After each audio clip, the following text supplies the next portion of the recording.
you'll ever meet in your lifetime. You're like a rock star, you know that? You're a rock star. The media is so biased. At this point, they're not even trying to hide this. Which brings me back to President-elect Donald Trump. Now, what he did at his news conference earlier this week, it was the single greatest beatdown of this abusively biased alt-radical left media in the history of the country. Now, Trump put the press on notice, put them on notice. He's not going to stand there and take this crap anymore. Watch this exchange with Jim Acosta from CNN. Since you're attacking us, can you give us a question? Since you're, no, Mr. President-elect, Go ahead. Mr. President-elect, since you are attacking No, our news not you. organization, Not can you. you give us a chance? Your organization You are is attacking our news organization. Your organization Can you give us is a chance Let's to ask go. a question, sir? Go ahead. Sir, can Quiet. you state, Quiet. Mr. President-elect, Go ahead. can you state She's asking categorically, a question. Mr. Don't be rude. President-elect, can you give us a question? Don't be You're rude. attacking us. Can you give us a question? Don't be rude. Can you No, give I'm us a not going to give you a question? question. I'm not going to give you a Can question. you state categorically? You are fake news. Wow, you are fake news. Then he lectured the president. That's not fair. All right, the media deserved every single bit of what Donald Trump gave them. Now, predictably, they're now trying to paint the president-elect, that is President-elect Trump, as the enemy of the First Amendment, which is so hypocritical because they did nothing when President Obama repeatedly attacked Fox News over the last 8 years. In fact, the president has personally gone after me so many times. And now CNN, learn from what I went through. Take a look. In 2012, Latinos voted in record numbers. The next day, even Sean Hannity changed his mind and decided immigration reform was a good idea. Rudy Giuliani said, Putin is what you call a leader. Mike Huckabee and Sean Hannity keep talking about his bare chest. Which is kind of weird. With respect to Sean Hannity, I didn't know that he had invited me for a beer. His opinion of me does not seem to be very high. But I'm always good for a beer. I'll put Mr. Burgess up against Sean Hannity. He'll tear him up. I'll still offer that beer, and in the spirit of spreading the wealth, Mr. President, I'll pay for it. Celebration. Your 8 years are over. Now, no one in the mainstream media came to my defense after the president made those remarks and a lot more. Not that I would ever need or want them to defend me. If anything, they were probably cheering him on for what he did, attacking me and Fox News and Talk Radio and Rush Limbaugh and Mark Levin. So here is what it all comes down to. If the media wants to be fair in their coverage of President-elect Trump, then fine. But if they're not, well, they can expect plenty more of what the president-elect gave them earlier this week. Joining us now, syndicated columnist, host of the series, Michelle Malkin Investigates on CRTV.com. Michelle Malkin.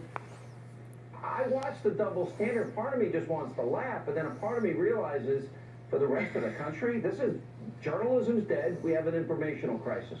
What's your reaction? Yes, yes. And of course, you seem to have occupied rent-free space in President Obama's head for many years now. I think it's like 15 times he mentioned me, something like that, yeah. Yeah. Well, I think that you deserve a Golden Globe for all of these incredible clip reels that you've put together. I think it's a public service. These people need to have it in their faces and be reminded of their behavior and their media malpractice over the last 8 years.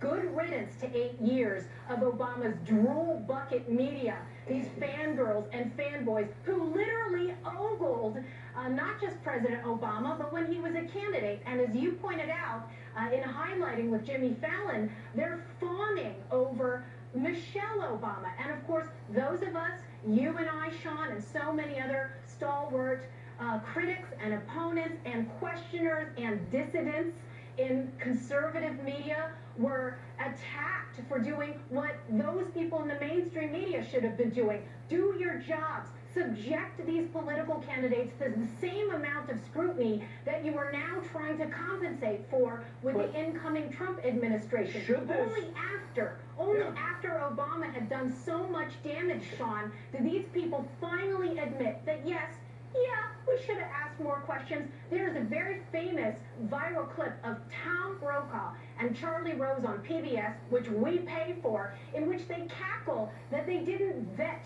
Obama properly enough. There are admissions from the New York Times that they allowed the Obama administration to, quote, let the Obama administration rubber stamp and oversee the statements that were printed in the New York Times. It's shameful. There's David Brooks, who admitted that, yeah, he knew that Obama was lying to him about the stimulus, and he didn't say anything about it until 2 years later. Now these people realize that there should be a proper watchdog role for the press. Please. Isn't there a lesson here in what we saw happen this week? The hyperventilating, the breathlessness, the wow, we got him. They thought they had him this week. That the Trump campaign should understand that they don't like him, they'll never like him, and their goal, and tell me if I'm bordering on paranoia, they want to destroy him. And they're waiting for the moment to jump. Whether it's small and insignificant, it doesn't matter. They will turn something into something bigger than it really is. Yeah, it's going to be a long 4 years, Sean, but I think that over the course of the campaign, and this goes for all of the people on the right, you know, whatever they thought about any particular policy position or personnel choice that Trump had made, and certainly I have been vocal about when I liked or didn't like certain things he said or certain choices he made, and the difference, of course, is that over the course of the next 4 years, Sean, I know that you, just as we did during the Bush administration, will be very vocal when we're happy, and we'll be very vocal when we're not. And the same thing could not, right? And the same thing could not be $9.7 trillion debt increase over 10 years. Well, I thought they were the party of limited government, balanced budgets. That's right. And they, you know what? The Republican Party and the establishment have squandered the opportunities they've had before when they had control of 2 or 3 branches of government, and we will be on them like white on rice. And I'm sure that there are leftist socialists who are going to say that I just committed a microaggression right there. Yeah. But we live in a different era now, and thank God for that. All right, Michelle Malkin, good to see you. Congrats on the TV series. And coming up 1 week from today, the long nightmare that is Barack Obama, it's over. It's done. Donald Trump will be your president. Up next, we'll speak with Kellyanne Conway, and then later tonight. Donald Trump is someone who's very insecure in his victory, and I understand why. Every day there are new developments, new shoes dropping, so to speak, that call into question the legitimacy of his win. Hillary Clinton's campaign spokesperson questioning the legitimacy of Donald Trump's presidency. Why are so many Democrats determined to try and undermine the president-elect before he even takes office? I'll ask Democratic Senator Joe Manchin of West Virginia that and more on this busy Friday news night. Straight ahead.